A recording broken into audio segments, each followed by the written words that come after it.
If you're anything like me, you're familiar with the feeling of crippling guilt that wraps itself around you when you abandon a project you swore you'd finish. When you tell all your friends about the new thing you're interested in, that thing you're going to build, that side hustle you're going to start. But that nasty guilt always finds its way in when you hit a snag or run into a problem, doesn't it? It builds and builds until you can't take it anymore and you just abandon the project altogether. Then you move on to the next thing that interests you, learning everything there is to know about it, and boom, you find yourself right back to where you started with a new project you swear you're going to finish. In this video, I'm going to share my journey battling procrastination and how I killed the guilt that comes with it and actually began finishing the projects I started. Make sure to watch the whole video because I'm going to share my step-by-step process for killing procrastination, which is the main reason I've been able to upload weekly for almost a year straight now. But before we get into all that, I'm trying to reach 5,000 subs. It's free and it really helps me out, so hit that button below and join the SoupMoto crew today. Also, if you enjoyed this video, consider leaving a like and dropping a comment, letting me know your thoughts. I've been unable to finish projects for as long as I can remember. I tend to get really into something, research it heavily, make an elaborate plan.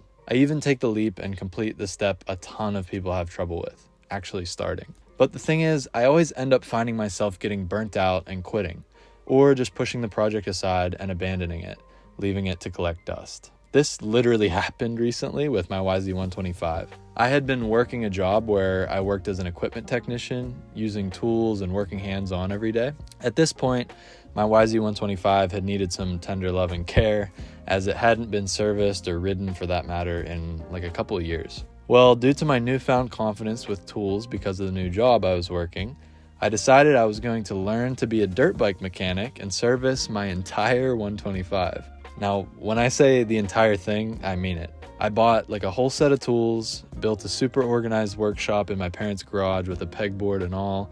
I even purchased an ultrasonic cleaner. Like, this 125 was going to be spotless, inside and out, after I was done with it. I quickly got to work, tearing the bike apart piece by piece, and man did that thing come apart fast. As I took progress photos, the bike began to turn into a skeleton of what it once was. I placed each bolt into labeled holes punched into a sheet of cardboard, parts and pieces in bins with other parts from their respective sections of the bike. I started cleaning each bolt with the ultrasonic cleaner, watching the years of buildup get washed away, revealing their shiny exterior. That was about the point where I also had the entire engine out of the bike, and all that was left was the aluminum frame affixed to the stand with a ratchet strap. At that point, it was time to replace the piston and rings and actually begin the process of putting the bike back together. Like I said, this thing came apart really easy, but now staring at my entire deconstructed bike laying around my parents' garage, the task looked extremely daunting. It was at that point when I stopped working for a day. I swore I was just taking some time off and I'd get back to it, enlist the help of my dad who had rebuilt many a two-stroke before. But, one day turned into two days turned into a week turned into a month, and before I knew it, my entire bike was boxed up and shoved into the corner of the garage collecting dust. Now, I did end up getting it back together about 6 months later with the help of my dad and a bunch of friends, but it didn't have to be like that. If I had only known what I learned recently about procrastination, none of this would have happened. This story about my YZ125 is not unique to my life. The same sort of thing has happened over and over again.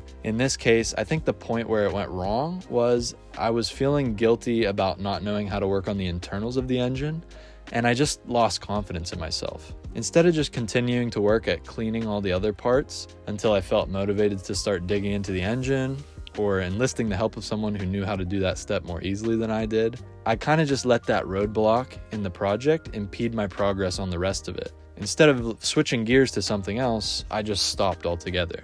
There was another thing that I didn't do with this project that was key as well, but I'll explain that in a second. I tell you this story to explain how the wicked cycle of procrastination wraps its claws around you and torments you. But I'm sure you're familiar with that because if you're watching thus far, you probably experience this a lot. This is what it leads to. You're so excited to start this awesome project and you get tearing into it, but then all of a sudden you reach a snag and you're forcing yourself to do something you're not motivated to do. Then you feel that guilt of procrastination creeping in, The guilt then builds to a point where you end up setting the project aside and completely abandoning it. And then the cycle repeats. You find something else you like, you get back into it, and the rest is history. So here's how you fix it and stop procrastination for good. I actually learned these steps over the past many months of building this awesome SoupMoto community here on YouTube. And right now I'm gonna lay out the step-by-step ways in which I completely dismantled this procrastination. So get out a pen and a piece of paper and take your notes if you want, but let's dive right into it. So first off, you gotta break the projects into smaller chunks. Now I'm gonna use this channel as an example. So the daunting task of uploading a video every week and building this whole YouTube channel, it was a huge and daunting project. But in order for this to be successful and to stay consistent with it, I had to break the projects into smaller chunks, which I'm still doing to this point. Now, what are the smaller chunks that I broke it into? I have a bunch. There's the riding of the dirt bikes.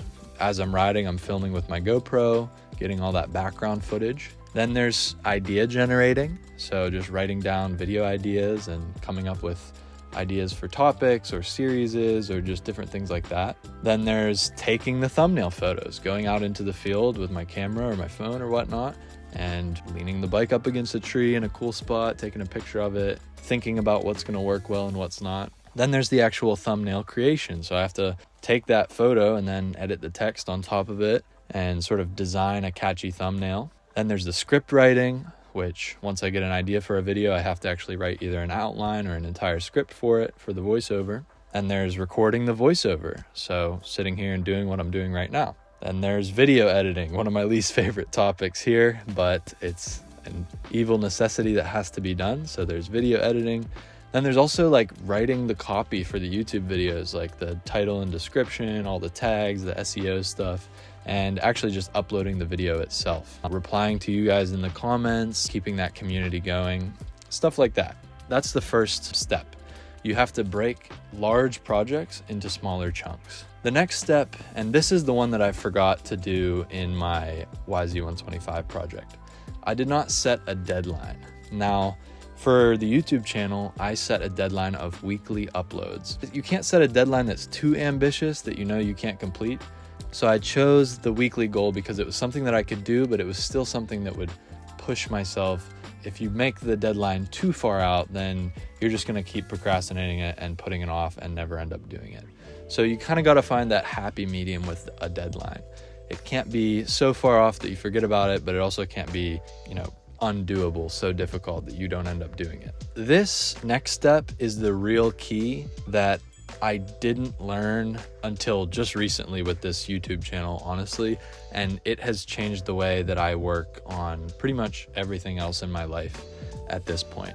And this is the real key step that has crushed procrastination once and for all. So it's just to take it day by day. If you're not feeling one task, just choose another that you're more excited about. What I kept finding that I was doing is, like I said in the YZ125 example, I ran into the roadblock with the engine, but I still had all these other bolts to clean, plastics to clean, and organization to do, and that sort of thing. Even just like cleaning up my workbench, I could have done. So there's so many tasks that you could do if you're reaching a snag with one, especially like creative work. Like for example, video idea generating. Like I can't just say every day I'm gonna sit down at 8 a.m. and I'm gonna think of 10 video ideas. Sometimes they might come to me, but other days I might feel like I have literally no ideas. Like if you've ever heard the concept of writer's block, this is, I think, the reason why, at least me personally, I end up dealing with procrastination really hard,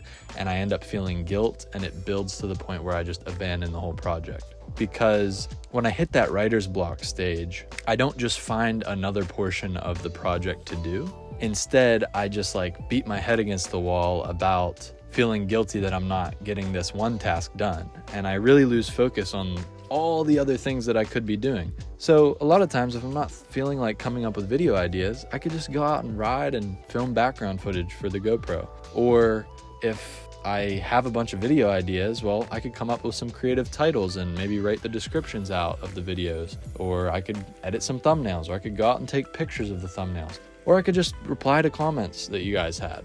You don't have to drill your head into the wall doing one thing if you're not feeling it that day. As long as you have that deadline And this kind of leads me into my next step. You just got to crush that guilt. You got to tell yourself, I will complete this project by my deadline. Today, maybe I don't want to do this certain thing, but I'll work on something else that I'm more excited to work on. And then maybe tomorrow or the next day or the day after that, I'll get some more motivation to do the part of the project that I was reaching the snag on. And that's really the key to it all. Once you get this key point down, you're gonna not have as much guilt that you had for procrastinating projects or abandoning projects before. Honestly, you won't even get to that point with projects because, you'll work at them little by little and you end up always having fun with the project because you're not forcing yourself to do things that you're not excited about doing just for the sake of being productive. Once you kind of get in this flow and you start completing one section of the project and then another section of the project, you'll see the whole project start to come together. And it's this really beautiful thing where all the little pieces of the project come together and then all of a sudden, hey, you finished this project and you feel really excited about it. And this time, you're not finding the next project because you feel guilty that you didn't finish the original project.